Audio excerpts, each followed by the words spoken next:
Hello everyone, നമ്മൾ 10th ക്ലാസ്സിലെ second chapter ആണ് എടുത്തുകൊണ്ടിരിക്കുന്നത്. എന്താണ് സെക്കൻഡ് ചാപ്റ്ററിന്റെ പേര്? പാർട്സ് ഓഫ് എവല്യൂഷൻ, പരിണാമത്തിന്റെ വഴികൾ എന്നാണ്.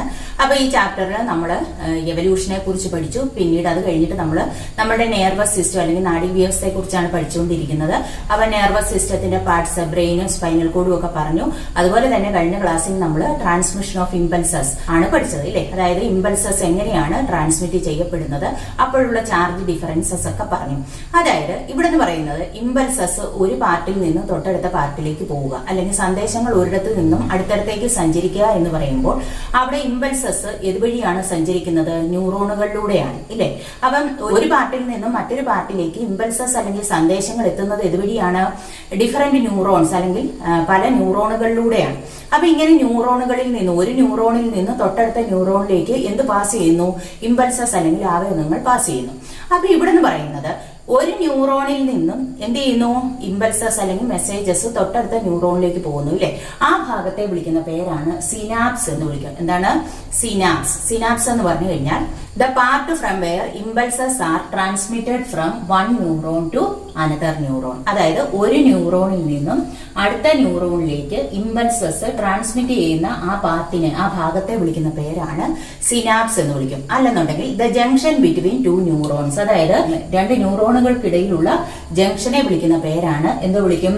സിനാപ്സ് എന്ന് വിളിക്കും. അതായത് the part from where impulses are transmitted from one neuron to another. അതായത് ഒരു ന്യൂറോണിൽ നിന്നും ആവേഗങ്ങൾ തൊട്ടടുത്ത ന്യൂറോണിലേക്ക് കടക്കുന്ന ഭാഗത്തെയാണ് എന്തെന്ന് വിളിക്കുന്നത്? സിനാപ്സ്. അല്ലെന്നുണ്ടെങ്കിൽ ജംഗ്ഷൻ ബിറ്റ്വീൻ ടു ന്യൂറോൺസ്, രണ്ട് നാഡീകോശങ്ങൾക്കിടയിലുള്ള ജംഗ്ഷനെ, സ്ഥലത്തെ വിളിക്കുന്ന പേരാണ് സിനാപ്സ് എന്ന് വിളിക്കും. അപ്പൊ ഇനി നിന്ന് നമുക്ക് പഠിക്കാനുള്ളത് എന്തിനെ കുറിച്ചാണ്? സിനാപ്സിനെ കുറിച്ചാണ്. അതായത് രണ്ട് ന്യൂറോണുകൾക്കിടയിലുള്ള ജംഗ്ഷൻ ആണല്ലോ സിനാപ്സ് എന്ന് പറയുന്നത്. അതായത് ഒരു ന്യൂറോണിൽ നിന്ന് ഇമ്പൾസസ് ഏതുവഴിയാണ് വരുന്നത്? ആക്സോണിലൂടെ ആക്സോണൈറ്റിൽ എത്തുന്നു. ആക്സോണൈറ്റിൽ നിന്ന് എവിടേക്ക് കടക്കുന്നു? ആക്സോണൈറ്റിന്റെ ടിപ്പ്, അഗ്രഭാഗമായ സിനാപ്റ്റിക് നോബിലേക്ക് എത്തുന്നു. ദെൻ ആ സിനാപ്റ്റിക് നോബിൽ നിന്നും സിനാപ്സ് കടന്ന് അതെവിടേക്ക് പോകുന്നു? നെക്സ്റ്റ് ന്യൂറോൺ അല്ലെങ്കിൽ തൊട്ടടുത്ത ന്യൂറോണിന്റെ ഡെൻഡ്രൈറ്റിലേക്ക് കടക്കുന്നു. അപ്പൊ ഇങ്ങനെയാണ് ഇമ്പൾസസ് എന്ത് ചെയ്യപ്പെടുന്നത്? ട്രാൻസ്മിറ്റ് ചെയ്യപ്പെടുന്നത്. എങ്ങനെയാണ്?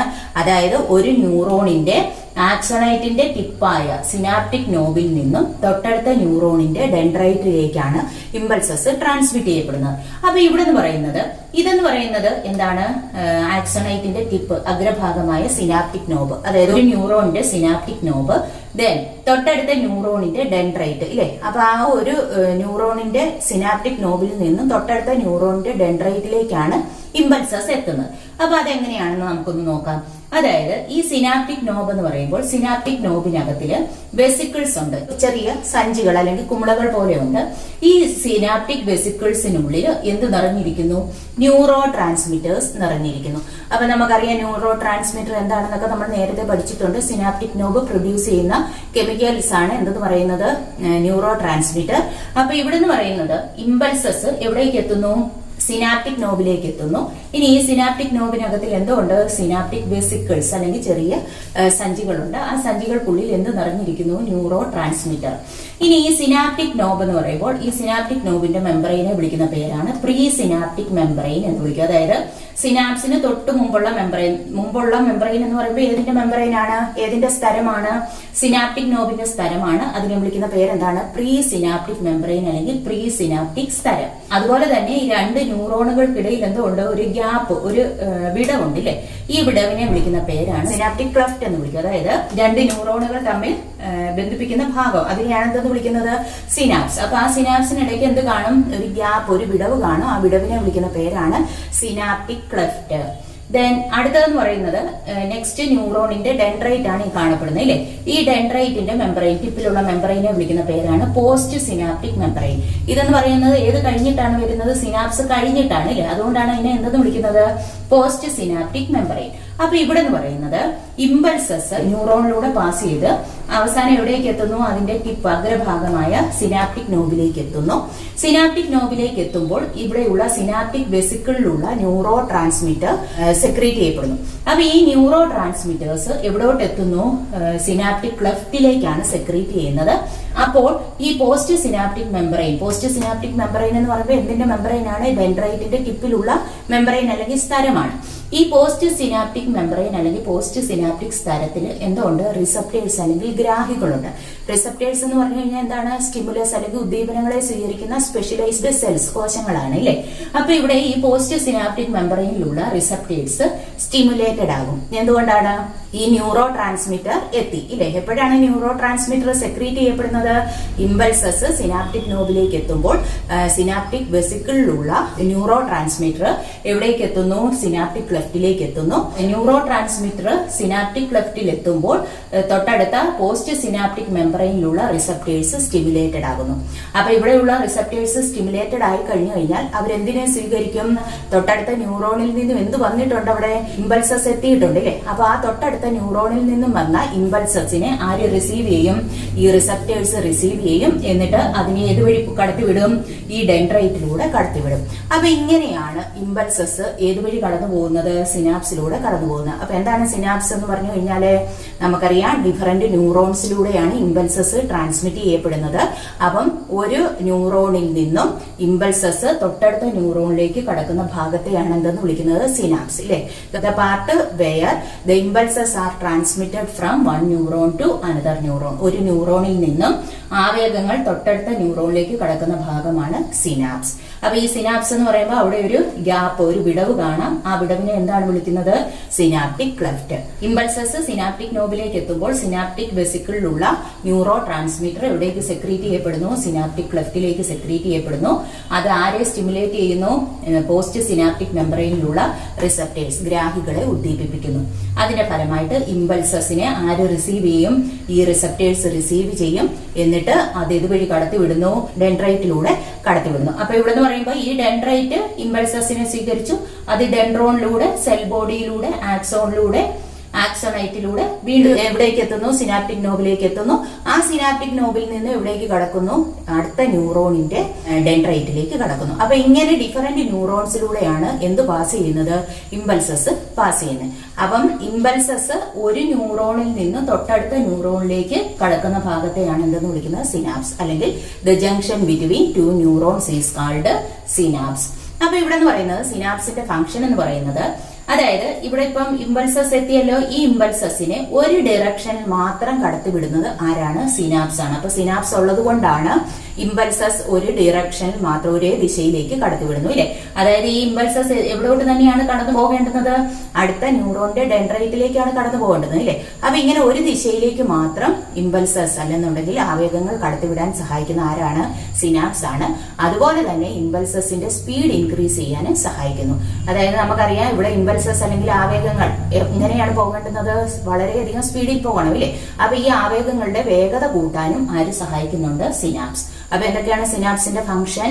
ഇമ്പൾസസിനെ ഒരു ഡയറക്ഷനിൽ, ഒരു ദിശയിലേക്ക് മാത്രം കടത്തിവിടുന്നു. അതുപോലെ തന്നെ ഇമ്പൾസസിന്റെ സ്പീഡ് കൂട്ടുകയും ചെയ്യുന്നു. അപ്പൊ ഇത് രണ്ടുമാണ് ഏതിന്റെ ഫംഗ്ഷൻ? സിനാപ്സിന്റെ ഫംഗ്ഷൻ. അപ്പൊ ഇങ്ങനെയാണ് മെസ്സേജസ് എന്ത് ചെയ്യുന്നത്? ഒരു ന്യൂറോണിൽ നിന്നും അടുത്ത ന്യൂറോണിലേക്ക് കടന്നു പോകുന്നത്. അപ്പൊ ഇങ്ങനെ ഡിഫറന്റ് ന്യൂറോൺസിലൂടെ പാസ് ചെയ്തിട്ടാണ് ഇമ്പൾസസ് ഒരു പാർട്ടിൽ നിന്നും നമ്മളുടെ മറ്റൊരു പാർട്ടിലേക്ക് എത്തുന്നത്. ഇനി നമ്മൾ നേരത്തെ നമ്മളുടെ ബ്രെയിന്റെ സ്ട്രക്ചർ ഒക്കെ പഠിച്ചു. ബ്രെയിന്റെ സ്ട്രക്ചർ പഠിച്ചപ്പോൾ ബ്രെയിന്റെ ലാർജസ്റ്റ് പാർട്ട് എന്ന് പറയുന്നത് ഏതാണ്? സെറിബ്രം ആയിരുന്നു. അപ്പൊ ഈ സെറിബ്രത്തിന് രണ്ട് പാർട്സ് ഉണ്ടെന്ന് നമ്മൾ പഠിച്ചു. Outer region is called cortex and inner region is called medulla. അപ്പൊ ഈ മാമൽസ് അല്ലെങ്കിൽ സസ്തനികളിൽ ഈ കോർട്ടെക്സ് വളരെയധികം മോഡിഫൈ ചെയ്തിട്ടുണ്ട്. സെറിബ്രൽ കോർട്ടെക്സ് എന്ന് പറയുന്നത് ഒരു 6 ലെയേർഡ് നിയോ കോർട്ടെക്സ് ആയിട്ട് മാറിയിട്ടുണ്ട്. ആരിലാണ്? മാമൽസ് അല്ലെങ്കിൽ സസ്തനികളിൽ. അപ്പം മാമൽസിൽ ഇപ്പൊ ഈ റീസെന്റ് സ്റ്റഡീസ്, അടുത്ത കാലത്തുണ്ടായ പഠനമാണ് ഇത് തെളിയിച്ചിരിക്കുന്നത്. എന്താണ്? നമ്മളുടെ സെറിബ്രൽ കോർട്ടെക്സ് മോഡിഫൈ ചെയ്തിട്ട് ഒരു 6 ലെയേർഡ് നിയോ കോർട്ടെക്സ് ആയിട്ട് മാറിയിട്ടുണ്ട്. അപ്പൊ ഇതെന്ന് പറയുന്നത് ഈ നിയോ കോർട്ടെക്സിനകത്തിൽ ഏകദേശം 16 ബില്യൺ ന്യൂറോൺസ് ഉണ്ട്. അതായത് 16 ബില്യൺ ന്യൂറോണുകൾ. 1 ബില്യൺ എന്ന് പറഞ്ഞാൽ എത്രയാണ്? 100 crores അല്ലെങ്കിൽ 100 കോടിയാണ് അല്ലേ. അപ്പൊ അങ്ങനെ 16 ബില്യൺ ന്യൂറോൺസ് നമ്മളുടെ നിയോ കോർട്ടെക്സിലുണ്ട്. അതുപോലെ തന്നെ 7000 സിനാപ്സസ്, 7000 സിനാപ്സുകളും ഉണ്ട്. അപ്പം നമ്മളെന്ന് പറയുമ്പോൾ അതായത് ഹ്യൂമൻസിൽ കുറച്ചുകൂടി അഡ്വാൻസ്ഡ് ആയിട്ടുണ്ട് നമ്മളുടെ സെറിബ്രൽ കോർട്ടെക്സ്. അതെന്തിനു വേണ്ടിയിട്ടൊക്കെ ആയിരിക്കും? നമ്മളുടെ ബ്രെയിൻ ഡെവലപ്മെന്റ് എന്ന് പറയുന്നത് തന്നെ വളരെയധികം കൂടുതലാണ് അല്ലേ. കാരണം നമുക്ക് പ്രോബ്ലം സോൾവിങ്ങും അതുപോലെ തന്നെ തിങ്കിങ്, ഇന്റലിജൻസ് ഒക്കെ കൂടിയിരിക്കുന്ന ആൾക്കാരാണ്. അപ്പൊ അങ്ങനെ വരുമ്പോഴത്തേക്ക് നമ്മളുടെ സെറിബ്രൽ കോർട്ടെക്സ് കുറച്ചുകൂടി എന്ത് ചെയ്തിട്ടുണ്ട്, അഡ്വാൻസ്ഡ് ആയിട്ടുണ്ട്. നമ്മൾ പുതിയ പുതിയ കാര്യങ്ങളൊക്കെ പഠിക്കുമ്പോഴത്തേക്ക് നമ്മളുടെ സിനാപ്സിന്റെ എണ്ണം എന്ത് ചെയ്യും, കൂടുതലായിട്ട് വരും. അപ്പൊ അതെന്താണ് കാണിച്ചു തരുന്നത്, നമ്മളുടെ സെറിബ്രം ഒക്കെ എന്ത് ചെയ്തിട്ടുണ്ട്, നന്നായിട്ട് ഡെവലപ്പ് ചെയ്തിട്ടുണ്ട് എന്നാണ് കാണിച്ചു തരുന്നത്. ദെൻ അടുത്തതെന്ന് പറയുന്നത് നമ്മളിപ്പോ പറഞ്ഞു ന്യൂറോൺസിലൂടെയാണ് എന്ത് കടന്നു പോകുന്നത്, ഇമ്പൾസസ് അല്ലെങ്കിൽ മെസ്സേജസ് കടന്നു പോകുന്നത് അല്ലേ. ഡിഫറെന്റ് ടൈപ്സ് ഓഫ് ന്യൂറോൺസിനെ കുറിച്ചാണ് ഇനി നമുക്ക് പഠിക്കാനുള്ളത്. ന്യൂറോൺസ് എന്ന് പറയുന്നത് 3 തരത്തിലാണുള്ളത്. Sensory neuron, motor neuron and interneuron. Neurons എന്ന് പറയുന്നത് എത്ര വിധത്തിലുണ്ട്, 3 തരത്തിലാണുള്ളത്. സെൻസറി ന്യൂറോൺ അല്ലെങ്കിൽ സംവേദ ന്യൂറോൺ, മോട്ടോർ ന്യൂറോൺ അല്ലെങ്കിൽ പ്രേരക ന്യൂറോൺ, ഇന്റർ ന്യൂറോൺ. അപ്പൊ എന്നിങ്ങനെ 3 വിധത്തിലാണ് ന്യൂറോൺസ് ഉള്ളത്. അപ്പൊ ഇതിനകത്തില് സെൻസറി ന്യൂറോണും മോട്ടോർ ന്യൂറോണും പെരിഫറൽ നെർവസ് സിസ്റ്റവുമായിട്ട് ബന്ധപ്പെട്ടിരിക്കുന്നു. അപ്പൊ പെരിഫറൽ നെർവസ് സിസ്റ്റത്തിൽ കാണപ്പെടുന്ന ന്യൂറോൺസ് ആണ് ഏതൊക്കെ, sensory neuron and motor neuron. ഇനി ഇന്റർ ന്യൂറോൺ എന്ന് പറയുന്നത് central nervous system. Central nervous system അല്ലെങ്കിൽ കേന്ദ്ര നാഡീവ്യവസ്ഥ എന്ന് പറയുമ്പോൾ ബ്രെയിൻ ആൻഡ് സ്പൈനൽ കോഡ് ഇല്ലേ. അപ്പൊ മസ്തിഷ്കത്തിലും സുഷുമ്നയിലും കാണപ്പെടുന്ന ന്യൂറോൺസ് ആണ് ഏതെന്ന് പറയുന്നത് ഇന്റർ ന്യൂറോൺസ്. അപ്പൊ ഇതിനകത്തിലെ സെൻസറി ന്യൂറോൺ അല്ലെങ്കിൽ സംവേദ ന്യൂറോൺ എന്ന് പറയുന്നത് transmitting impulses from different parts of the body to the central nervous system. അതായത് ശരീരത്തിന്റെ വിവിധ ഭാഗങ്ങളിലുള്ള റിസപ്റ്റേഴ്സ്, നമുക്കറിയാം എല്ലാ ഭാഗങ്ങളിലും എന്തുകൊണ്ട് റിസപ്റ്റേഴ്സ്, സ്റ്റിമുലസിനെ സ്വീകരിക്കാനുള്ള ഗ്രാഹികളുണ്ട് അല്ലെ. അപ്പൊ ഈ ഡിഫറെന്റ് പാർട്സിലുള്ള റിസപ്റ്റേഴ്സിൽ നിന്നും മെസ്സേജസ് അല്ലെങ്കിൽ ഇമ്പൾസസ്, ആവേഗങ്ങൾ നമ്മുടെ സെൻട്രൽ നെർവസ് സിസ്റ്റം അല്ലെങ്കിൽ കേന്ദ്ര നാഡീവ്യവസ്ഥ എന്ന് പറയുമ്പോൾ ഏതൊക്കെയാണ്, ബ്രെയിൻ ആൻഡ് സ്പൈനൽ കോഡ് ഇല്ലേ. അപ്പൊ ഈ സെൻട്രൽ നെർവസ് സിസ്റ്റം അല്ലെങ്കിൽ ബ്രെയിൻ ആൻഡ് സ്പൈനൽ കോഡിലേക്ക് ഇമ്പൾസസ് എത്തിക്കുന്ന ആരാണ്, സെൻസറി ന്യൂറോൺ അല്ലെങ്കിൽ സംവേദ ന്യൂറോൺ ആണ്. ഇനി മോട്ടോർ ന്യൂറോൺ എന്ന് പറയുന്നത് നമ്മുടെ സെൻട്രൽ നെർവസ് സിസ്റ്റം അല്ലെന്നുണ്ടെങ്കിൽ ബ്രെയിനിൽ നിന്നും സ്പൈനൽ കോഡിൽ നിന്നും ഇമ്പൾസസിന് ഡിഫറെന്റ് ഓർഗൻസ് അല്ലെങ്കിൽ ഡിഫറെന്റ് പാർട്സിലേക്ക്, അതായത് മസിൽസിലേക്കോ ഗ്ലാൻസ് ഗ്രന്ഥികളിലേക്കോ ഒക്കെ എത്തിക്കുന്നത് ആരാണ്, മോട്ടോർ ന്യൂറോൺ അല്ലെങ്കിൽ പ്രേരക ന്യൂറോണുകളാണ്. അപ്പൊ നമ്മുടെ ഡിഫറെന്റ് പാർട്സിൽ നിന്നും നമ്മുടെ ബ്രെയിനിലേക്കും സ്പൈനൽ കോഡിലേക്കും എത്തിക്കുന്ന ആരാണ്, സെൻസറി ന്യൂറോൺ ആണ്. ദെൻ അവിടെ നിന്ന് തിരിച്ച് ഡിഫറെന്റ് പാർട്സിലേക്ക് അല്ലെങ്കിൽ ഓർഗൻസിലേക്കൊക്കെ എത്തിക്കുന്നത് ആരാണ്, മോട്ടോർ ന്യൂറോൺ ആണ്. ഇനി ഈ സെൻസറി ന്യൂറോണിനെയും മോട്ടോർ ന്യൂറോണിനെയും തമ്മിൽ കണക്ട് ചെയ്യുന്നതാണ് ആരെന്ന് പറയുന്നത്, ഇന്റർ ന്യൂറോൺ. ഇന്റർ ന്യൂറോൺ എവിടെയാണ് കാണപ്പെടുന്നത്, സെൻട്രൽ നെർവസ് സിസ്റ്റത്തിലാണ് ഇല്ലേ. അപ്പൊ ഈ സെൻസറി ന്യൂറോണിലൂടെ എത്തുന്ന ഇമ്പൾസസിനെ എന്ത് ചെയ്യുന്നു, ഒന്ന് വിശകലനം ചെയ്തിട്ട് അല്ലെങ്കിൽ അനലൈസ് ചെയ്തിട്ട് അതിനാവശ്യമായിട്ടുള്ള ഒരു റെസ്പോൺസ് രൂപപ്പെടുത്തി ഏതുവഴി വിടുന്നു, മോട്ടോർ ന്യൂറോണിലൂടെ കടത്തി വിടുന്നത് ആരാണ്, ഇന്റർ ന്യൂറോൺ ആണ്. അപ്പൊ നമ്മളുടെ ഡിഫറെന്റ് പാർട്സ് ഓഫ് ദ ബോഡിയിൽ നിന്നും ഇമ്പൾസസ് അല്ലെങ്കിൽ മെസ്സേജസ് സെൻസറി ന്യൂറോൺ വഴി എവിടേക്ക് എത്തുന്നു, ഇന്റർ ന്യൂറോണിലേക്ക് എത്തുന്നു. അപ്പൊ ആ ഇന്റർ ന്യൂറോൺ എന്ത് ചെയ്യുന്നു, ആ ഇമ്പൾസസ് അല്ലെങ്കിൽ മെസ്സേജസിന് അനുയോജ്യമായിട്ടുള്ള റെസ്പോൺസസ് അല്ലെങ്കിൽ പ്രതികരണങ്ങൾ രൂപപ്പെടുത്തി ഏതുവഴി അയക്കുന്നു, മോട്ടോർ ന്യൂറോണിലൂടെ ഡിഫറെന്റ് പാർട്സിലേക്ക് സെൻഡ് ചെയ്യുന്നു. അപ്പൊ ഇങ്ങനെയാണ് ഈ 3 തരത്തിലുള്ള ന്യൂറോണുകൾ നമ്മളിൽ ആക്ട് ചെയ്യുന്നത്. അപ്പൊ ഏതൊക്കെയാണ് different types of neurons, sensory neuron, motor neuron and Inter neuron. ഇത്രയുമാണ് ഡിഫറെന്റ് ടൈപ്സ് ഓഫ് ന്യൂറോണുകളെ കുറിച്ച് പറയാൻ. അപ്പൊ ഇന്ന് നമ്മൾ പറഞ്ഞത് എന്തിനെ കുറിച്ചൊക്കെയാണ്, സിനാപ്സ്, അതുപോലെ തന്നെ neocortex, different types of neurons. ഇന്ന് പറഞ്ഞ കാര്യങ്ങൾ എല്ലാവർക്കും മനസ്സിലായി കാണുമെന്ന് പ്രതീക്ഷിക്കുന്നു. ബാക്കി നമുക്ക് അടുത്ത ക്ലാസ്സിൽ എടുക്കാം. താങ്ക്